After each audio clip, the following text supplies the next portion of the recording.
Hello guys, আসসালামু আলাইকুম। Welcome to basic English grammar. Basic English গ্রামারের নতুন একটি পর্ব নিয়ে হাজির হলাম। আজকের ক্লাসে আমরা প্রোনাউন এবং অ্যাডজেক্টিভ সম্পর্কে জানব। তো প্রোনাউন কাকে বলে? যদি একটি বাক্যে অনেকগুলো নাউন থাকে তাহলে সেই বাক্যকে সহজ করার জন্য যা বসে তাকে প্রোনাউন বলে, অথবা নাউনের পরিবর্তে যা বসে তাকে প্রোনাউন বলে। মানে তুমি নাউনের পরিবর্তে অন্য কিছু বসাতে পারো। মানে একটা ওয়ার্ড যেটা দ্বারা নাউনের একটা ওয়ার্ডকে বোঝাচ্ছে তাকেই নাউন বলে। ধরো এটা এক্সাম্পল দিই, he is a good student. He is a good student, সে একজন ভালো ছাত্র। কিন্তু এখানে প্রকাশ পাচ্ছে না যে কাকে বোঝানো হচ্ছে, যে এখানে এই হিটা দ্বারা কাকে বোঝানো হচ্ছে যে কে ভালো ছাত্র, এটা বোঝানো যাচ্ছে না। তাই এই প্রোনাউনটাকেও বসানো যাবে একটি বাক্যে। তবে তুমি যদি স্টোরি লেখো তাহলে তুমি এখানে প্রোনাউনের ব্যবহার ভালোভাবে অনেকভাবে করতে পারবে। এরপরে অ্যাডজেক্টিভ, যার দ্বারা নাউন, প্রোনাউন ও ভার্বের দোষ, গুণ, অবস্থা ইত্যাদি বোঝায় তাকে অ্যাডজেক্টিভ বলে। যার দ্বারা নাউন, প্রোনাউন, ভার্ব ও এর দোষ, গুণ, অবস্থা ইত্যাদি বোঝায় তাকে অ্যাডজেক্টিভ বলে। এখানে নাউন, ধরো রহিম। রহিম একটা নাম, একটা মানুষের নাম। ধরো দিলাম হচ্ছে রহিম is a poor man, is a farmer. Rahim is a farmer। এখানে এটাকে কিন্তু অবস্থা বোঝাচ্ছে, মানে ফার্মার একটা অবস্থা। ধরো বলছি রহিম ধনী থেকে গরিব অবস্থায় নেমে এসেছে, তাহলে এখানে ধনী থেকে গরিব এই শব্দটাই হচ্ছে এখানকার অ্যাডজেক্টিভ। তাহলে এখানে অবস্থাটা হচ্ছে কে এই বাক্যে ধনী থেকে গরিব হয়ে যাওয়া। তারপরে ইত্যাদি বোঝায় তাকে অ্যাডজেক্টিভ বলে। একটি বাক্যে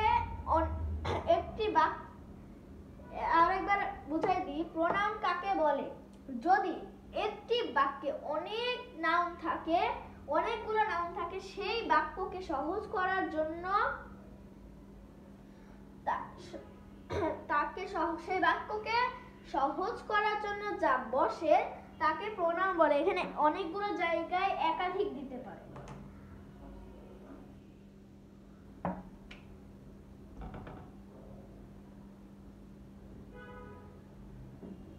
একাধিক, যদি একটি বাক্যে একাধিক নাউন থাকে তাহলে সেই বাক্যকে সহজ করার জন্য যা বসে তাকে প্রোনাউন বলে। মানে একাধিক বলতে কি বোঝাচ্ছে? একের বেশি, একের বেশি। ধরো বা 2 হতে পারে, 3 হতে পারে। যেমন রহিম, করিম, এরা দুজন 2 ভাই। হ্যাঁ, এখানে রহিম এবং করিম হচ্ছে নাউন, কিন্তু এখানে তুমি প্রোনাউন ব্যবহার করতে পারবে না। কিন্তু যদি তুমি এই রহিম করিমকে নিয়ে একটা স্টোরি লেখো তাহলে তুমি এখানে প্রোনাউন অনেকগুলো ব্যবহার করতে পারবে। সুতরাং কি বোঝা যাচ্ছে? একটি সেন্টেন্সে প্রোনাউন বেশিরভাগ বসে না। তাই যদি তুমি একটি স্টোরি লেখো তাহলে সেখানে তুমি অনেকগুলো প্রোনাউন বসাতে পারো। নাউনের পরিবর্তে যা বসে তাকে প্রোনাউন বলে। যে উদাহরণ দিলাম, এখানে কিন্তু একটিও হবে অথবা অনেকগুলোও হবে। এই প্যাসেজটার ক্ষেত্রে নাউনের পরিবর্তে যা বসে তাকেই প্রোনাউন বলে।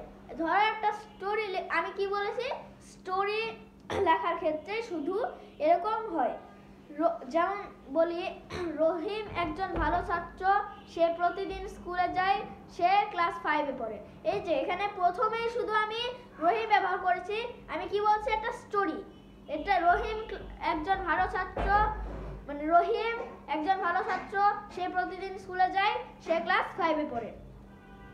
তাহলে এখানে রহিম কি একটা নাউন। তাহলে এই রহিম স্কুলে যাই প্রতিদিন, রহিম ক্লাস 5-এ পড়ে। এটা রহিমের একটা লাইফ স্টোরি, ঠিক আছে? তাহলে রহিমের এই স্টোরিতে আমি কিন্তু রহিমের অনেকগুলো রহিম ব্যবহার করি, যেমন রহিম একজন ভালো ছাত্র, রহিম প্রতিদিন স্কুলে যায়, রহিম ক্লাস 5-এ পড়ে। এরকম যদি লিখি তাহলে কিন্তু বাক্যটা হবে কিন্তু সুন্দর দেখাবে না। যদি তুমি প্রোনাউন ব্যবহার করো স্টোরির ক্ষেত্রে, তাহলে বাক্যটা অনেক স্টোরিটা অনেক সুন্দর হবে। এরপরে অ্যাডজেক্টিভ, যা দ্বারা নাউন, প্রোনাউন ও ভার্বের দোষ, গুণ, অবস্থা ইত্যাদি বোঝায়। Noun, pronoun, verb. নাউন আর প্রোনাউন কিন্তু একই হবে, ঠিক আছে? আমি আগে কার গল্প বলছি? রহিমের। রহিম একজন ভালো ছাত্র। রহিম একটা ভালো ছাত্র। সে প্রতিদিন স্কুলে যায়, সে ক্লাস 5-এ পড়ে।